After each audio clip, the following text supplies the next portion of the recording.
Hi, and welcome to this next video in the statistics section. We're going to be looking at probability still, and we, in this video, are going to be looking at binomial distribution, which is one of my favourite parts of the stats course because it's got real structure and organisation and logic. So what we're going to do in this video is just essentially go through the characteristics that you need for a random variable to be binomial, and then look at kind of the structure behind it and think about how we'd actually go about doing some calculations.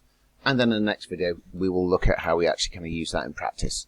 So, here we go. So let's just have a look at what it takes for a random variable to be characterized as binomial. Okay, so let's start off with a random variable x, and let's say that's the number of sixes that we get when two dice are rolled. So what I'm going to do is write this as a probability distribution function in a table. So there we go. Now you've got to be a bit careful, because if we're thinking, well, when two dice roll, the number of sixes could also be 0 as well as 1 and 2. Often people forget about kind of that one there. But let's say if I'm going to roll two dice and get no sixes, that means the probability that x equals 0 is going to be not a 6 and not a 6.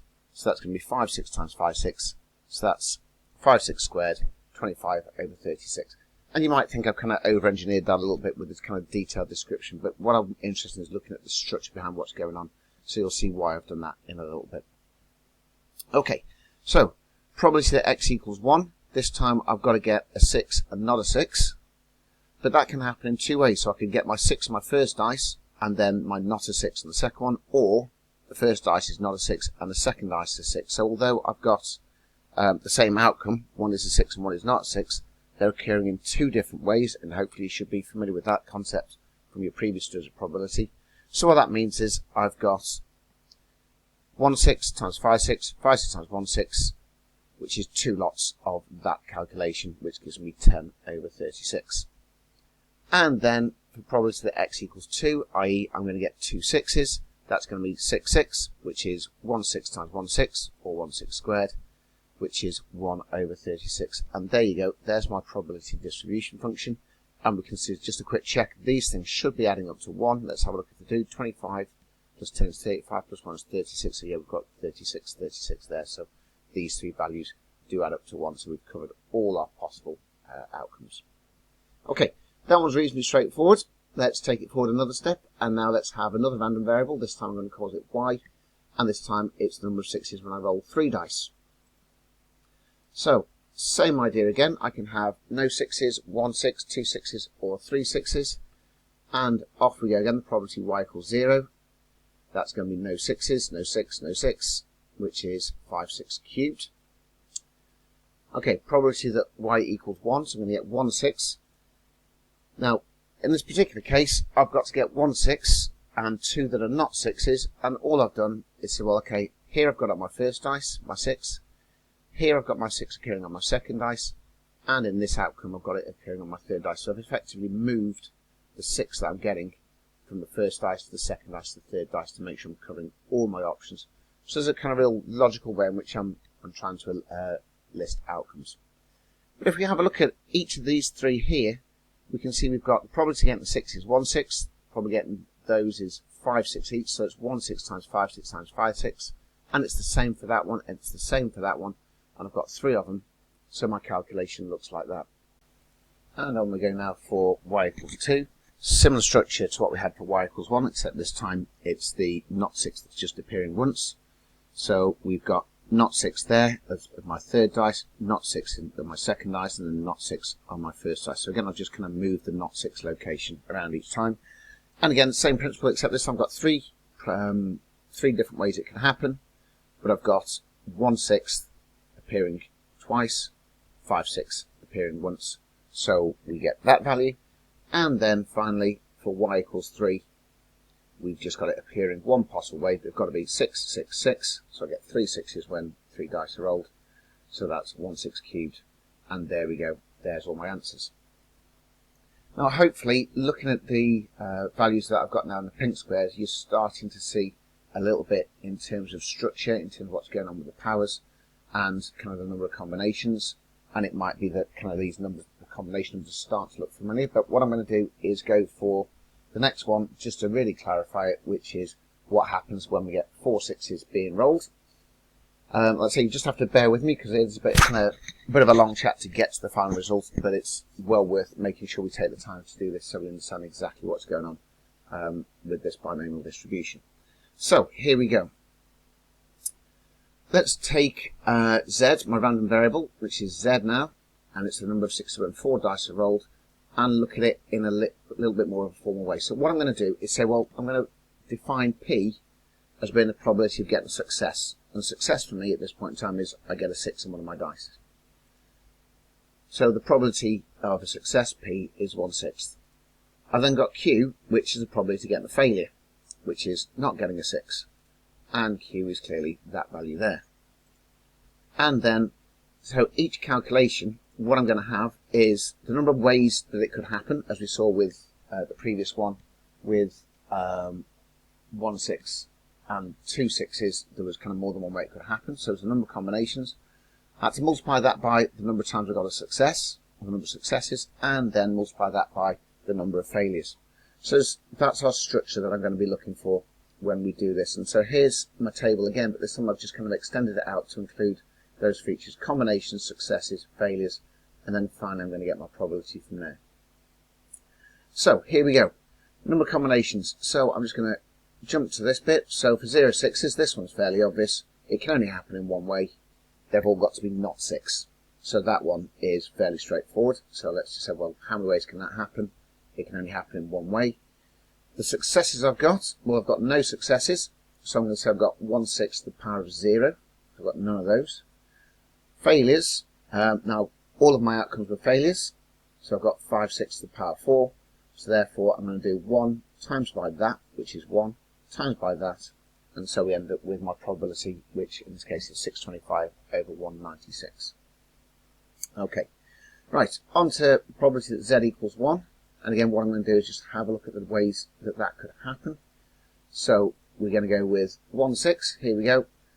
Same deal, we're just simply going to move the 6 one space each time. So it was there originally, and then there, and then there, and then there. So we've got 4 ways that I can actually have 1 6 happening with 3 that are not 6s. So I know there's 4 combinations, so I'm going to pop that into my table. And I know I've got 1 success, so that's going to go in that box there. I've got 3 failures, that's going in there. So I need 4 times by 1 6 to the power 1 times by 5 6 cubed. And we end up with 500 over 1296.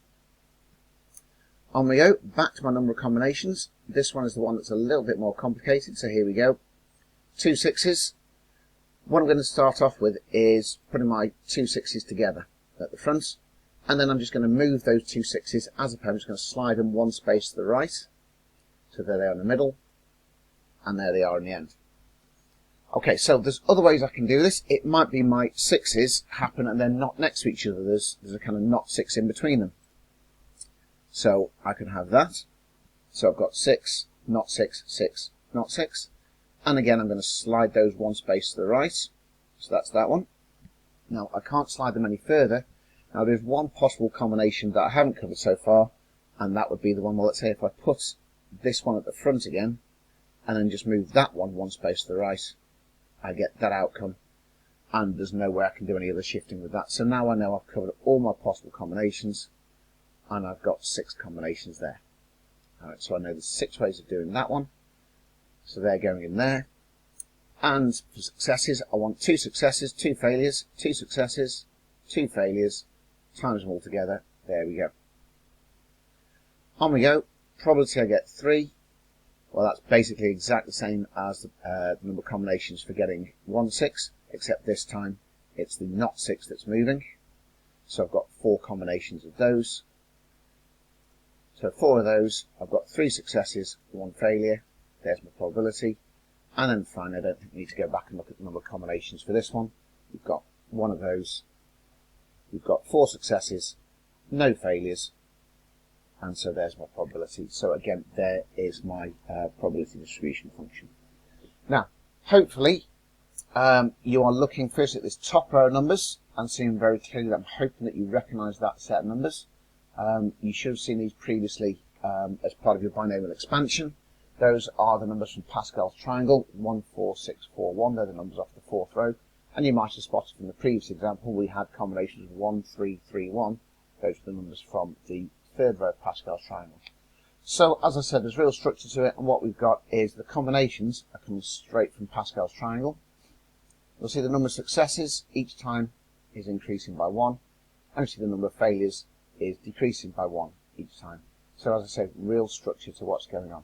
So, what we've got is number of combinations, number of successes, number of failures, and also the powers of P and Q summed to n. What I'm going to do is just kind of quickly scoot back and demonstrate that one. If we have a look, there we go, 0 and 4, add to 4, 1 and 3, add to 4, 2 and 2, add to 4, 3 and 1, there you go. You can see each time that the sum of the powers is 4, which is the number of dice rolls that I'm talking about. Okay, so that's what we talked about. So let's have a look at how we can actually use that. So now we've got a question that says find the probability of getting exactly 3 6s when 8 dice are rolled. Now I don't need to go through the whole process and work out the probability of every single one. I'm just interested in that one particular outcome. So what I want is my definition of x. The random variable x is the number of 6s from 8 dice. And I want that number to be 3. I need 3 successes. So, first of all, I need the number of combinations. So, out of 8 dice rolls, how many combinations are there that give me 3 6s? That's coming from Pascal's triangle, which is that value there. So that's the calculation, or the way our calculator will allow us to work out the correct value from Pascal's triangle, 8C3. Times that by the number of successes. I've got 3 successes. There we go. And then I've got number of failures, and I know my number of failures has to add to has to add to 8. So I've got 5 of those. There you go. 3 and 5 making 8. So there we go. Straight away, I can just kind of whack down the values that I need without having to go through any kind of long-winded calculations. I can just say, okay, combinations, successes, failures. There we go. And there's my probability. And that's essentially how the binomial distribution works. Each time it's about combinations, successes, failures. And it's happening because essentially kind of the probabilities are fixed, so we can use the powers to do it. Right, so moving on, let's have a look therefore at what the characteristics are for a random variable to be binomial. You've got to have those characteristics. You've got to have a fixed number of trials, so a certain number, in our example it was a certain number of dice rolls. In the last example we had 8 dice rolls, so we had a fixed number of trials, that was 8. 2 outcomes, we can only get 2 outcomes, either success or failure. Now I know you might say, well, if I'm rolling the dice I've got 6 outcomes, but if I categorise them as success, getting a 6, and failure, not getting a 6, there's my 2 outcomes. So my outcomes are always going to be success and fail. And then this is the important bit, the events have got to be independent. Again, when I'm rolling dice, what I get on one roll does not have any impact whatsoever on the next one, because if it did, the probabilities would change, and then I wouldn't be able to do it with all kind of using the powers, because it would be different probabilities each time. So those probabilities have got to remain constant. That's absolutely crucial.